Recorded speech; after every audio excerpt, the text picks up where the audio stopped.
Hello friends, once again I am back to my channel and you are welcome in this channel। आपका स्वागत है इस channel में।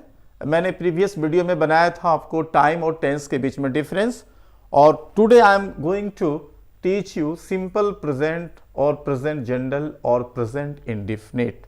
इसमें कोई डिफरेंसेस नहीं है, आप या तो इसे सिंपल प्रेजेंट, प्रेजेंट जनरल या प्रेजेंट इंडेफिनिट कह सकते हैं।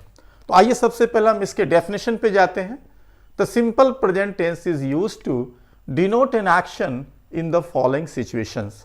Simple present tense जो होता है या following जो सिचुएशन दिया हुआ है उसी में व्यक्त किया जाता है। सबसे पहला है talking about our thoughts and feelings at the present moment। Example दिया हुआ है this cake tastes sweet, ठीक है। फिर उसके बाद दूसरा एग्जाम्पल है I am awfully busy। this cake tastes sweet, I am awfully busy, ये हमारे अपने थॉट्स और फीलिंग्स को दर्शाता है। सेकेंड एग्जाम्पल दिया गया है talking about physical action and perception. जो हमारा परसेप्शन होता है, जो हमारी अंडरस्टैंडिंग होती है और जो हमारा फिजिकल एक्शन होता है, ये इसके एग्जाम्पल है। हम इसमें सिंपल प्रेजेंट टेंस का यूज करते हैं। एग्जाम्पल में दिया हुआ है आई फील ड्रॉजी, उसके बाद है हिज स्टोमक हर्ट्स। फिर थर्ड आप देख रहे हैं situation talking about a settled state of affairs, general truth and habitual action। इसके अलावे और भी सिचुएशन होते हैं जो मैं बाद में बताऊंगा। आइए सबसे पहले हम देखते हैं इसके क्या सिचुएशंस हैं। पहला लिखा हुआ है he is my best friend। तो यहां जो है ये सेटल स्टेट ऑफ अफेयर्स है। आपने देखा होगा कि सिंपल प्रेजेंट टेंस में दो तरह के सेंटेंसेस होते हैं। जैसे मान लीजिए मैंने कहा है मैं डॉक्टर, मैं एक डॉक्टर हूं, और फिर मैं कह रहा हूं कि I drink a glass of water, कि मैं एक गिलास दूध पीता हूं। तो वहां जो ड्रिंक है मेन ऑर्डिनरी वर्ब है, और यहां भी जैसे मैंने कहा है मैं डॉक्टर, तो एम भी क्या है, वो एक फुल वर्ब है। लेकिन जिसमें इज आर एम या इज आर एम का यूज किया जाता है तो उसका प्रयोग होता है सेटल स्टेट ऑफ अफेयर्स। हम उसे ए सेटल स्टेट ऑफ अफेयर्स कहते हैं, ठीक है। तो आप यहां देख सकते हैं एग्जाम्पल्स में है he is my best friend, उसके बाद है the sun rises in the east, जो जोग्राफिकल ट्रूथ है, जोग्राफिकल फैक्ट है, जो जनरल ट्रूथ है। और उसके बाद है हैबिचुअल एक्शन, ठीक है। फिर हम देखते हैं इसका example he gets up early and eats his breakfast listening to the radio. तो इससे हैबिट का पता चलता है। प्रेजेंट सिचुएशन में जो हैबिचुअल एक्शन होते हैं इसी तरह के होते हैं। कभी कभी क्या होता है कि एडवर्ब ऑफ फ्रीक्वेंसी का हम प्रयोग करते हैं, जैसे नेवर का प्रयोग करते हैं, ऑलवेज का प्रयोग करते हैं, समटाइम्स का यूज करते हैं, समटाइम्स का या नेवर का या यूजुअली का। ये जो एडवर्ब ऑफ फ्रीक्वेंसी है हम हैबिचुअल एक्शन के लिए कभी कभी इसका प्रयोग करते हैं।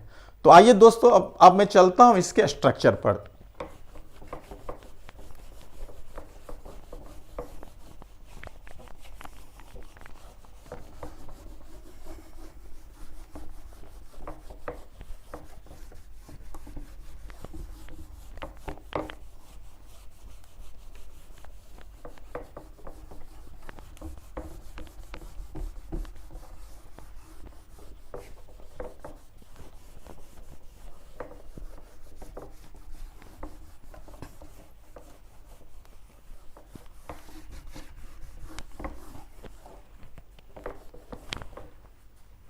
अब मैं इसके स्ट्रक्चर पे चलता हूं। सिंपल प्रेजेंट टेंस का स्ट्रक्चर जो है इस तरह से होता है। सबसे पहले सब्जेक्ट होती है, उसके बाद V1 और V5 प्लस ऑब्जेक्ट और अदर वर्ड्स, हम इसका यूज करते हैं। यह हमारा स्ट्रक्चर हुआ। मैं एक एग्जांपल लेता हूं। Mohan eats an apple। I go to Patna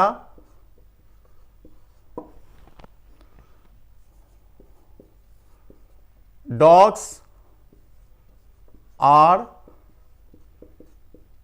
faithful animals, they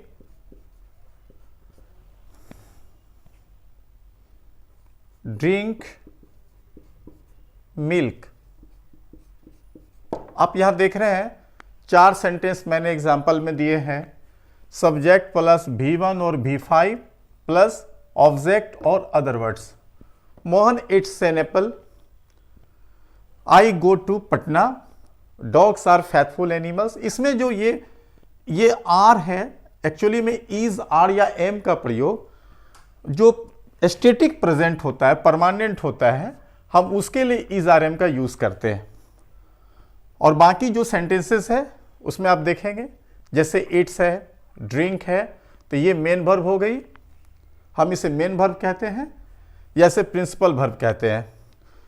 तो सबसे पहले हमें जानना होगा कि जो थर्ड पर्सन है, आप जानते हैं पर्सन्स के बारे में, सभी जानते हैं कि आई और वी और यू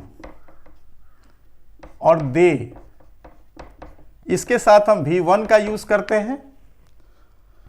जबकि जो थर्ड पर्सन सिंगुलर नंबर है, जैसे ही हो गई, सी हो गई, ईट हो गई, या जो भी सिंगुलर नेम होगा उसके साथ हम V5 का यूज करते हैं।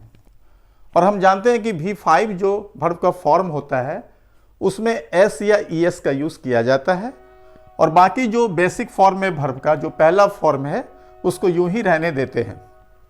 चूंकि मोहन थर्ड पर्सन सिंगुलर है, इसीलिए यहां पर ईट में S का यूज किया गया। फिर आते हैं फर्स्ट पर्सन सिंगुलर नंबर है, तो इसलिए यहां पे गो हुआ, चूंकि आई के साथ हम क्या करते हैं, एस या एस का प्रयोग नहीं करते हैं। फिर उसका dogs are faithful animals, already मैं बता चुका हूं कि इसमें इज आर एम या इज आर एम का यूज जब होता है तो उसको हम स्टैटिक प्रेजेंट बोलते हैं, स्टैटिक सिंपल प्रेजेंट टेंस बोलते हैं, चूंकि ये स्थिर होती है, परमानेंट होती है। दे ड्रिंक मिल्क, वे दूध पीते हैं। अब यहाँ ये थर्ड पर्सन क्या है, प्लूरल नंबर है, तो इसीलिए हम यहाँ पे V1 का यूज करते हैं। दोस्तों मैं एक बात बताना चाहूँगा कि नाउन में जब एस या एस लगता है तब वो प्लूरल होता है, लेकिन जब वर्ब में एस या एस लगता है तो वो सिंगुलर होता है। अब यहाँ अगर मैं गो लिखता हूँ, अगर गोज लिखा जाता है तो ये V5 हो गई, और यहाँ क्या हो गया, ये V5 हो गई, और यहाँ पे ये V1 हो गई। ठीक है, तो ये V1 और V5 यदि हम नाउन लिखते हैं, सपोज कि मैं बॉय लिखता हूँ, बॉय में अगर एस लिखता हूँ, बॉयज लिखता हूँ, तो ये बॉयज हो गया प्लूरल और बॉय हो गया सिंगुलर। लेकिन वर्ब में जस्ट इसका रिवर्स होता है। वर्ब में जब बेसिक फॉर्म होता है वर्ब का, यानी जो ऑर्डिनरी वर्ब होता है, तो इसे हम प्लूरल कहते हैं, और जैसे इसमें एस या एस लगता है तो इसे हम सिंगुलर कहते हैं। अर्थात नाउन में जब एस या एस लगता है तो वो प्लूरल होता है, वर्ब में जब ES या S लगता है तो वो सिंगुलर होता है। तो इस तरह से हम इस स्ट्रक्चर को याद रख लेंगे, सब्जेक्ट प्लस V1 या V5 प्लस ऑब्जेक्ट और अदर वर्ड्स। इसका एग्जाम्पल देख सकते हैं, Mohan eats an apple, I go to Patna, dogs are faithful animals, they drink milk. तो मैं ये कहना चाहूँगा कि डॉग्स आर फैथफुल एनिमल जो है ये एक स्टैटिक वर्ब है। सिंपल प्रेजेंट टेंस में हम दो तरह का स्ट्रक्चर का यूज करते हैं, एक सब्जेक्ट प्लस इज, आर या एम प्लस कोई भी कंप्लीमेंट हो सकता है या अदर वर्ड्स। लेकिन जो स्टैटिक नहीं है, अर्थात जिसमें हम प्रिंसिपल वर्ब का यूज करते हैं, जैसे ईट हो गई, गो हो गई या ड्रिंक हो गई, तो उसमें इस तरह का स्ट्रक्चर का यूज करते हैं। तो दोस्तों आज के लिए इतना ही, फिर मैं नेक्स्ट वीडियो में आपको परिचय कराऊंगा प्रेजेंट कंटिन्यूअस टेंस के बारे में। धन्यवाद।